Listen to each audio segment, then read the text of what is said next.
にちは。エルゴ本部へようこそ。コンピューターサイエンスや IT を勉強している人なら、バイナリティについて聞いたことがあると思います。でも、in order, per order, first order、ちょっと混乱しますよね。それで、これらの2つを簡単なエクサンプルと1な方法で説明します。バイナリティとは何ですか？バイナリティでデータストラクチャーは階層的なデータストラクチャーで、各ノードはぜいぜい2つの子供を持つことができ、それぞれ左の子、右の子と呼ばれます。一つのノードの場合は最大2つの子供があります。左の子、右の子です。次、tree traversal とは何ですか？ traversal とは tree のノードが尋ねられる順番のことを言います。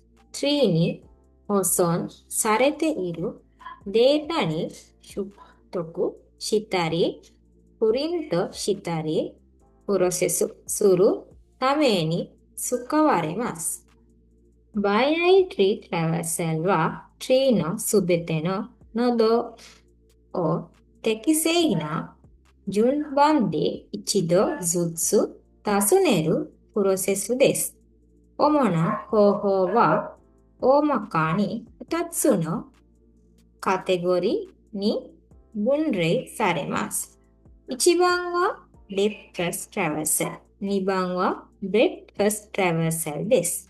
Depth First Traversal について話すと、3種類の主要なタイプが、ノードが左の下すりと右の下すりに対してどの順番で尋ねられるかを指ます。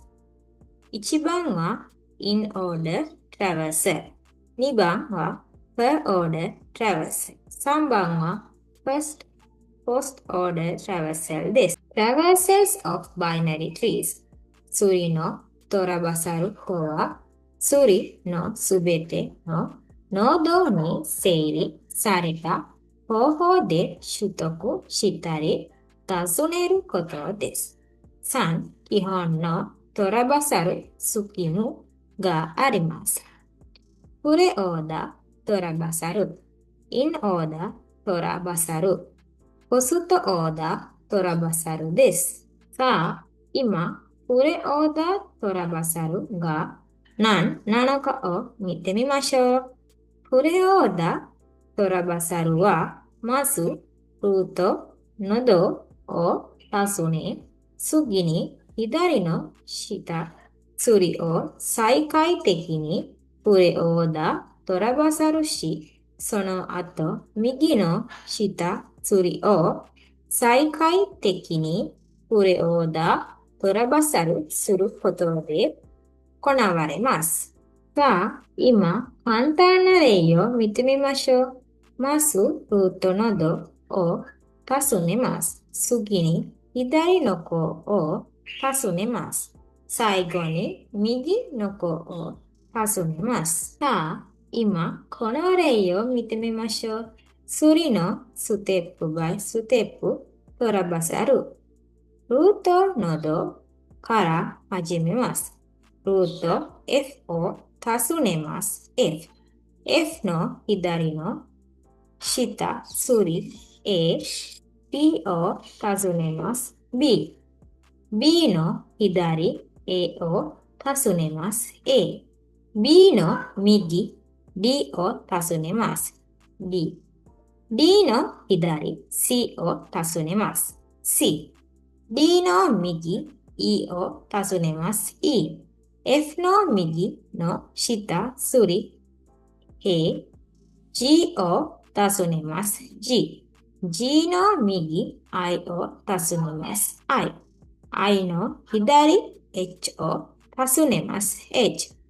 プレオーダートラバサルの結果 F、B、A, D, C, E, G, I, H です。エクサンプール10個。if not が null でなければ、node を尋ねます。今の node をプロセスします。per order traversal node 左の下、数理を再開的に。per order traversal node 右の下、数理を再開的に。プレオーダートラバサルは次のような時に役に立ちます。バイナリ数理の完全なコピアで if クロンを作るとき、エクサンプル数理の不意表記を生成するとき、数理のステラフジャを知り、アライスするときです。次、in order トラバサルを見てみましょう。in order トラバサルは depth first search で書くノードは定された順番で尋ねられます。in order トラバサルは左の下数理を再開的にトラバサルし、次にルートのドを尋ね、最後に右の下数理を再開的にトラバサルします。このトラバサルは主にバイナリセット数理で使われ、価値の順番に返されます。さあ、今、簡単な例を見てみましょう。左の子を尋ねます。次に、ルートなどを尋ねます。最後に、右の子を尋ねます。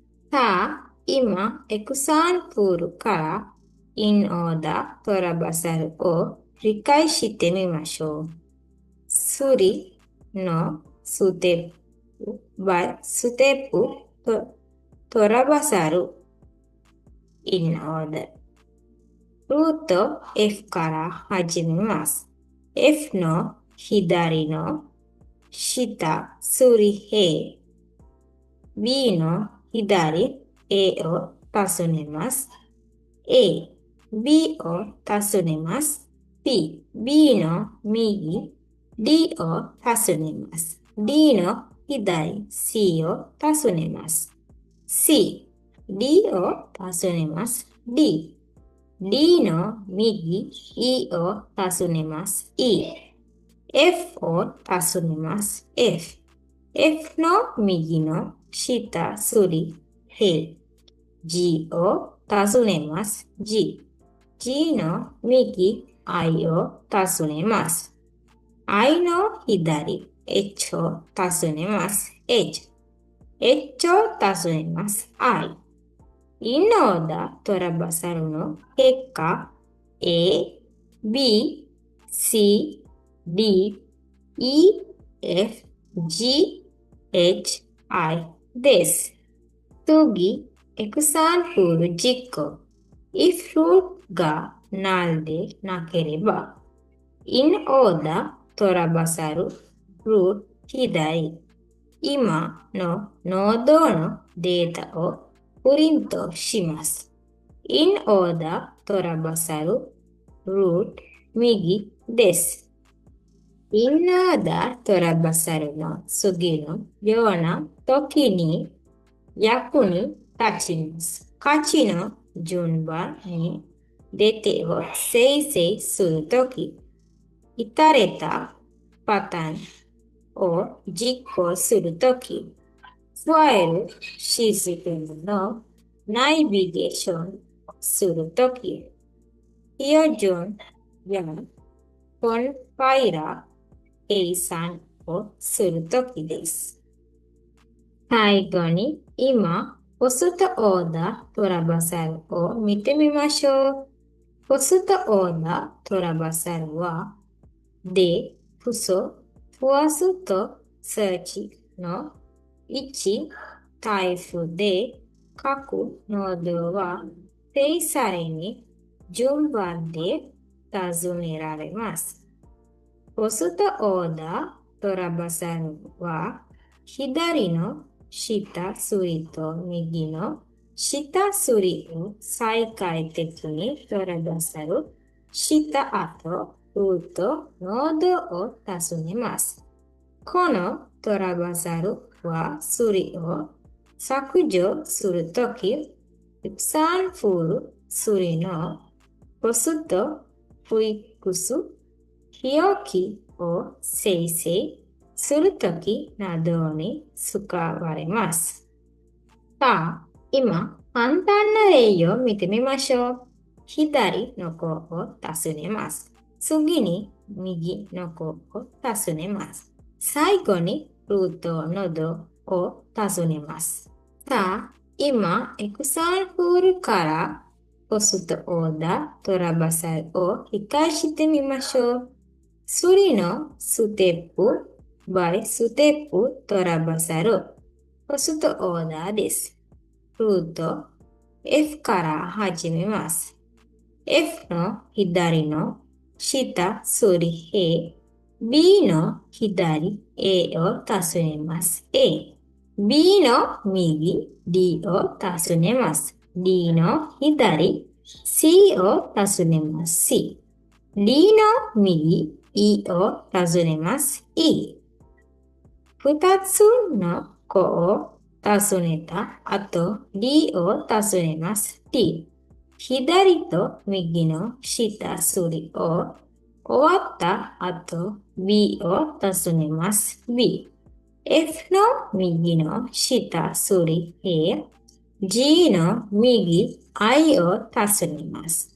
I の左 H を尋ねます。H。その子を尋ねた後、I を尋ねます。I。下すりを終わった後、G を尋ねます。G。最後にルート F を尋ねます。A。ポストオーダートラバサルの結果、A、C、E、D、B、H、I、G、H です。example 実行。